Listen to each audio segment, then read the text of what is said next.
الحمدللہ بہت سارے حضرات نے اردو پوسٹ پڑھنے کو پسند کیا ہے۔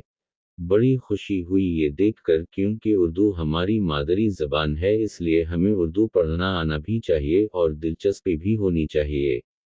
اور جن حضرات کو اردو نہیں آتی یا تھوڑی بہت آتی ہے، ان سب سے گزارش کی جاتی ہے کہ اردو کو سیکھیں اور ماہر بنیں، کیونکہ یہ بہت ضروری ہے۔ اغیار کی ایک سازش ہے اردو کو مٹانے کی، تاکہ ہم دین اسلام سے دور ہوں، کیونکہ دین اسلام کا زیادہ تر حصہ دوسری زبانوں کے مقابلے عربی اور اردو میں محفوظ ہے۔